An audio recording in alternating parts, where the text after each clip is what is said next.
안녕하십니까. 간중국 코리아 이태현입니다. 러시아, 우크라이나 전운이 감돌고 있는 가운데 어제 블링컨 미 국무장관과 세르게이 라브로프 러시아 외무장관이 제네바에서 만났습니다. 이에 미 블링컨 국무장관은 미국은 모스크바의 공식 요구에 응할 것이라며 우크라이나 침공을 피할 방법에 대해 협상을 계속하기로 합의했다라고 밝혔습니다. 크렘린궁은 나토가 러시아의 안보를 위협한다며 10만 대군을 우크라이나 국경 주위에 파견했습니다. 이는 냉전 이후 러시아와 서방 사이의 최악의 위기 중 하나가 됐습니다. 푸틴 대통령은 나토의 신규 회원 수용 중단과 동유럽 병력 감축을 요구했고 미국과 나토가 거부했지만 블링컨은 러시아의 우려에 상세히 응하고 이 지역 안보 개선을 위한 상호 조치를 서면으로 건의하기로 합의했습니다. 바이든 대통령은 19일 브리핑에서 푸틴 대통령이 우크라이나를 침공하면 엄청난 대가를 치르게 될 것이라고 말했습니다. 그는 또 러시아가 침공하면 책임을 물을 것이다. 그러나 작은 침공이라면 이야기가 달라진다 라고 말했습니다. 그의 발언으로 미국이 러시아 침공에 어떻게 대응할지에 의문을 제기하자 백악관 당국자는 러시아가 침공하면 책임을 물을 것이며 미국과 우리 동맹국은 신속하게 일치 단결해 대응할 것이라고 워싱턴은 입장을 서둘러 해명했습니다. AP통신은 러시아가 바이든의 말처럼 가벼운 침공을 감행할 경우 미국과 동맹국이 반응이 복잡해질 것이라고 분석했습니다. 미국과 유럽은 모스크바 경제 제재의 심각성과 우크라이나의 지원을 늘리는 방식을 놓고 이견을 보이고 있습니다. 젤렌스키 우크라이나 대통령은 자신의 트위터에 바이든 대통령이 한 말 중 작은 침공이라면 이야기가 달라진다 라고 한 것에 반박했습니다. 그는 내가 큰 나라들에 상기시키고 싶은 것은 전쟁을 하면 경미한 침공은 없고 사상자와 사망자 그리고 그의 가족들의 아픔 등이 경미하지 않는 것이 없다. 전쟁을 크기로 가늠하는 것은 아니라고 본다 라고 말했습니다. 1월 20일 조 바이든 미국 대통령은 러시아군이 우크라이나 국경을 넘는 것은 곧 침공이 될 것이며 모스크바는 그러한 행동에 대해 큰 대가를 치르게 될 것이라고 다시 한번 경고했습니다. 다음 뉴스입니다. 최근 중공 남쪽 지방 관영 웨이보 계정에 공군 대령 티엔진리 대변인의 담화 내용을 올려 미군 버크급 미사일 구축함 벤포도호가 베이징 당국의 승인 없이 중국 시사 영해를 침범했다라고 비난했습니다. 이에 마크 랭퍼드 미 칠함대 대변인은 성명을 통해 각국의 자유항해권 방어를 저지할 수 없다고 밝혔습니다. 그러나 언론은 중공의 주장 내용이 지난해와 똑같다는 사실을 확인했습니다. 중공군은 미국 측의 행위가 중공의 주권과 안전을 심각하게 침해하고 있다라며 항해 패권을 강조하고 남중국해의 군사화를 만들어낸 또 하나의 증거라며 미국은 영락없는 남중국해 안보 위험 메이커이며 평화 안정의 최대 파괴자라는 사실을 분명히 하고 있다라고 비판했습니다. 현재 중국의 반관영 싱크탱크인 남해 전략태세 감지계획 등은 벤포도호가 어느 섬 암초에 진입했고 해안에서 얼마나 가까웠는지에 대해서는 밝히지 않았습니다.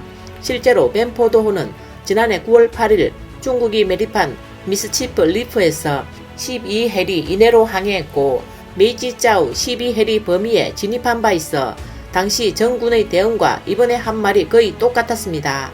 언론 논평에서는 중공은 반박하는데도 혁신이 부족해 복사하고 붙여넣기만 할 수 있다고 지적했습니다.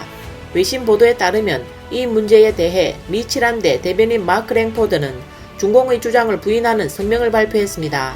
성명은 벤포도호가 파르셀 군도 인근 항행의 자유를 보호하기 위한 국제법에 따른 것이라며 작전 후 벤포도호는 이 해역에서 철수해 남중국해 국제수역에서 계속 작전을 수행했다라고 밝혔습니다. 또 중공은 제7함대가 모든 국가의 자유로운 항행권을 수호하는 것을 막을 수 없다고 말했습니다.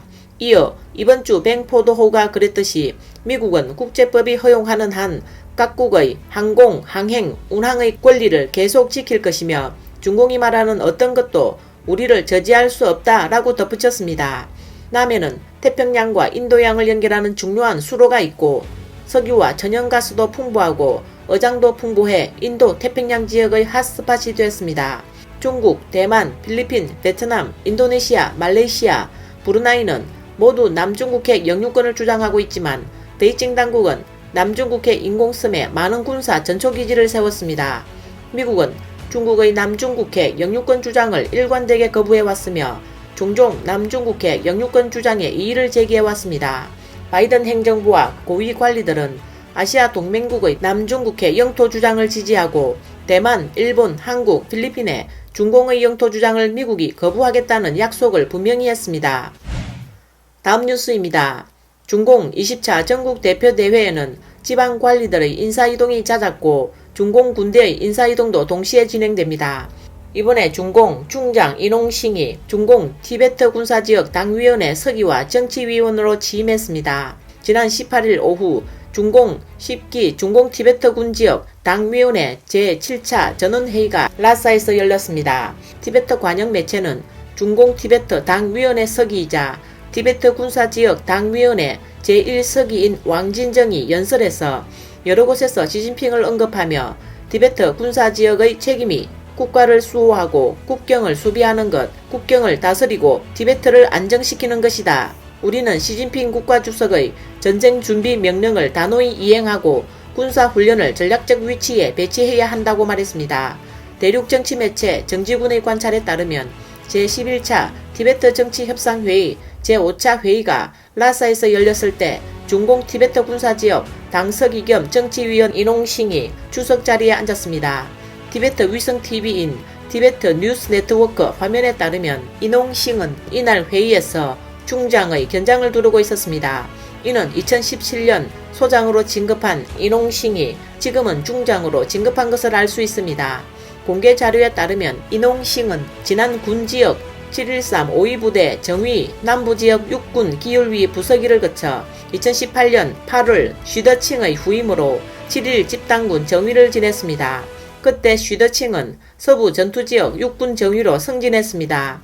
인홍싱은 7일 집당군 정치위원으로 있을 때 2018년 10월 22일부터 10월 26일까지 7일 집당군 장교들을 위한 이론학습 세미나를 조직했습니다. 세미나에서 인홍싱은 핵심을 확고히 유지하고 전투를 주도하는 군대의 긴급성을 높이는 것이 필요하다고 말했습니다.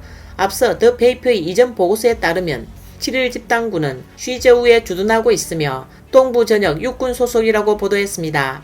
중국 국방백서에 따르면 중공 육군은 기동전투부대, 국경연안방위부대, 경비부대와 수비부대 등으로 구성되어 있습니다.